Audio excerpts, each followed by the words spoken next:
The bone-legged one, the iron-toothed witch, the mother of the deep woods. Her story has no single shape. It changes like smoke. To some, she is a cannibal crone who devours the lost. To others, a guardian of wisdom, offering aid to those brave enough to seek her. Her name is whispered in equal parts prayer and curse. It is said she rides through the forest, not on horse or broom, but in a mortar carved from stone, steering with a pestle, sweeping away her tracks with a broom of silver birch. Her laughter rattles the bones of trees. Her eyes gleam with moonlight reflected from still ponds where spirits drown. They call her Baba Yaga, and somewhere, hidden deep within the forest, her house stands on chicken legs, turning endlessly, seeking its mistress's call. Its door opens only to those who speak the old words. Turn your back to the forest, your front to me. Tonight, we venture into a forest that breathes, where branches twist like ribs, and the wind hums a song older than fire. Here, in the endless wilds of a Slavic legend, there lives a woman, or perhaps something far older, whom the villages fear to name aloud.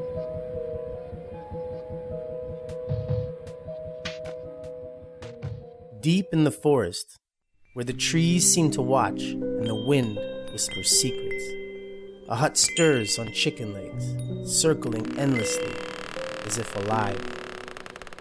Those who see at first glance glimpse not a home, but a sentinel between worlds. Deep in the Slavic wilderness, where mist clings to the birch trees like a second skin, there is said to be a clearing that wanders. It shifts through the forest like a beast searching for prey, vanishing with the sunrise and reappearing where no man dares to tread. Those who stumble upon it never mean to. They simply look up and see the house that walks. It looms upon giant chicken legs, yellowed with age and streaked with mud. Talons dig deep into the earth as if the forest itself were trying to hold it still. The hut turns in slow, deliberate circles, creaking like an ancient creature remembering its hunger. Windows glimmer faintly in the dark, like half-lidded eyes that never sleep. Inside, the air hums with something alive. Shadows twist along the walls in the shape of forgotten souls. The scent of burnt herbs mingles with smoke and something sweeter, rot made holy. In one corner, a great stove breathes, its mouth glowing red, its iron ribs groaning under the weight of old magic. The house does not welcome. It tests. It waits. It hungers for words spoken with courage. Only when the traveler whispers the sacred phrase, "Turn your back to the forest, your front to me," does the creaking structure pause. The legs kneel. The door sighs open, spilling warmth into the cold. For within waits Baba Yaga, the rider of storms, the whisperer of bones, the witch who flies through the night in her mortar and hides her path beneath her broom.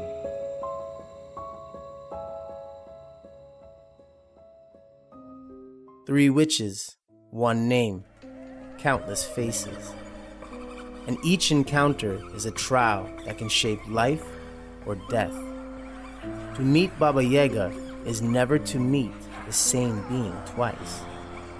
There are whispers that Baba Yaga is not one, but three. Sisters, shadows, reflections, each a fragment of the same terrible whole. Some say they are born of the same curse, others that they are three faces of life itself: the maiden, the mother, and the crone. One brings beginnings, one guards the path, and one awaits at the end of it. They dwell in different corners of the endless forest, their huts turning slowly in the mist, always watching, always hungry for those who wander too far from reason. No traveler meets the same Yaga twice. The one who greets you is the one you deserve. It was said that a youth once sought them. Ivan, son of a merchant, heart full of longing and pride.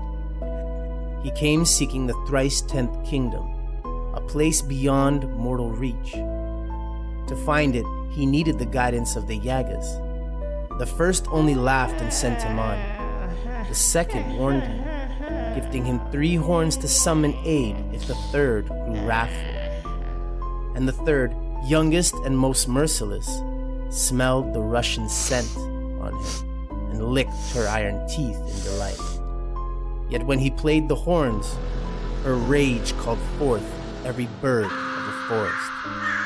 Among them came the firebird, radiant and fierce, who bore him away in a storm of feathers and flame. The Yaga's claws grasped at empty air, her hut screeching as it turned and vanished among the trees. But her laughter echoed through the forest, deep, cold, and knowing. For every mortal who escapes her grasp is marked by her forever. Legends speak of a crone whose skeleton seems stitched into her flesh, whose nose scrapes the ceiling, whose teeth bite iron and bone. Yet beneath her grotesque form lies knowledge no mortal could ever hope to grasp. In the depths of the forest, where light thins to mist and time folds into itself, she waits. Baba Yaga, the bone-legged one. Her name alone is a warning, a spell, and a promise.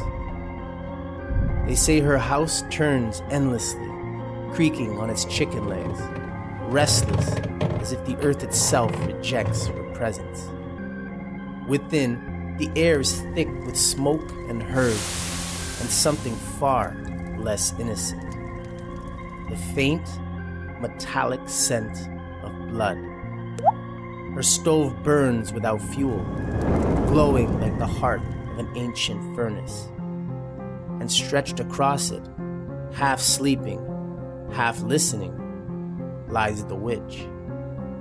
Her leg is bone, stripped of flesh. Her teeth are iron, and her nose so long it scratches the ceiling beams. Yet her eyes burn bright, alive with something older than hate. Knowledge. She knows when you enter. She knows why. She smells your fear long before you speak.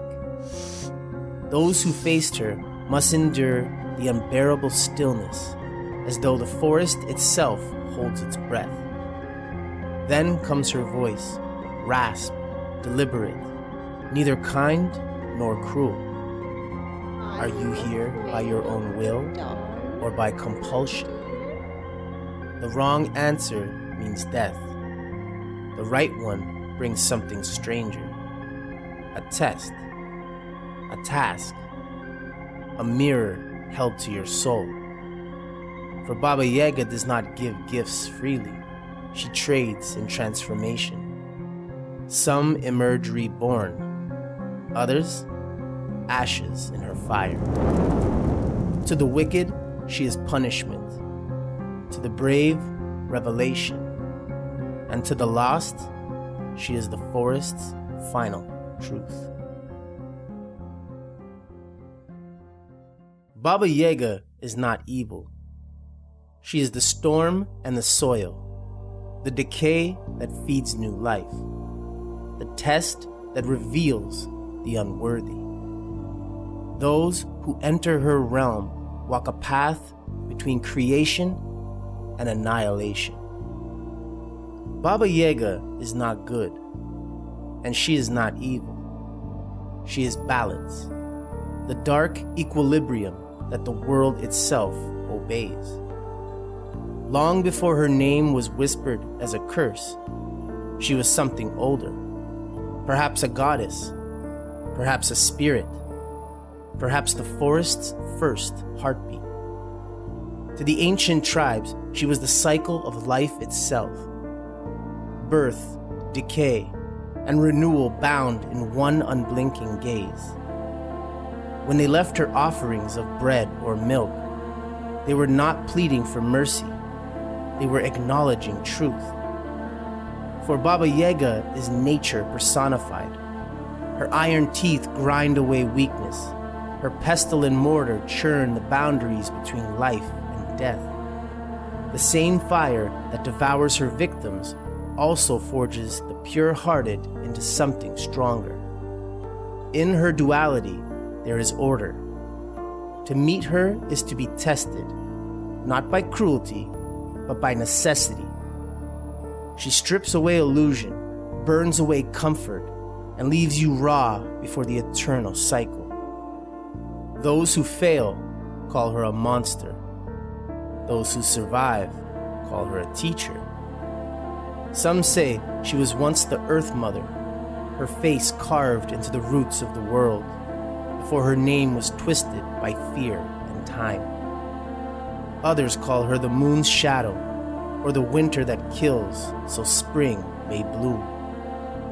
But whether goddess or witch, Baba Yaga's law remains unchanged. Nothing is taken without giving. Nothing is born without death. And when the forest falls silent, and her house creaks faintly in the fog, it is said that the balance shifts once more, reminding humankind that mercy and terror are sometimes the same hand. Even now, the birchwoods hold a memory older than kings, a hut that turns silently in the fog, and a presence that watches, waiting to see who remembers the old ways. Some say she is patient, others say eternal. Till today, the forest remembers her. Beneath the oldest birch trees, where fog drifts like restless spirits, travelers claim they have seen a hut pivot slowly on chicken legs, its windows flickering with candlelight that has no source.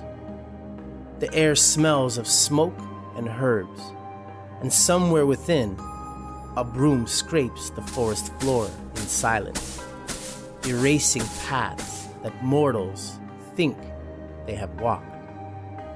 Children still leave offerings at the edge of the woods: bread, salt, a drop of milk, tokens for a witch who has not walked among them for centuries.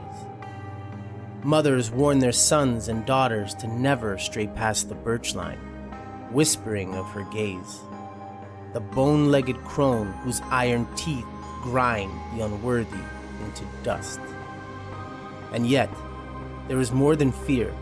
The wise know that those who endure her tests leave changed.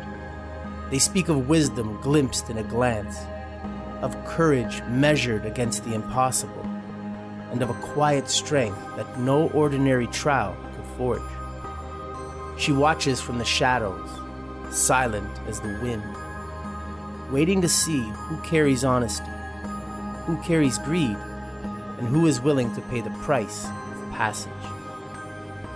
Legends speak of her flying through the night in a mortar, sweeping away her tracks, or of her stretching across the stove, bones creaking like the forest itself.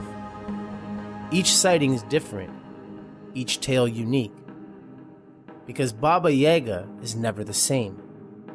She shifts like the seasons, as unpredictable as winter and as vital as spring. Even in the modern world, when cities sleep and streets are empty, it is said the forest holds her memory. If you listen closely, you might hear the faint creak of chicken legs on the fogged earth, or the rustle of a broom erasing a path you didn't know you took. Baba Yaga has not left. She merely waits and watches. Baba Yaga is not simply a witch of old tales. She is the forest itself, eternal and unyielding, a force that shapes and tests all who enter her realm. To face her is to face the unknown, the danger and the wisdom intertwined, the shadow and the light of life itself. She teaches that courage is measured in more than strength, and that survival is not merely physical, but a trial of heart and spirit. Even now, those who wander too far into the ancient woods speak of the turning hut, the faint scrape of a broom, the scent of herbs and smoke carried on the wind. The forest remembers, the lessons remain, and those who think her gone are mistaken. She waits, observing, challenging, transforming. If you felt the chill of this tale, remember to like, subscribe, and hit the bell for more journeys from the unknown. And as always, don't forget to look beyond the fog.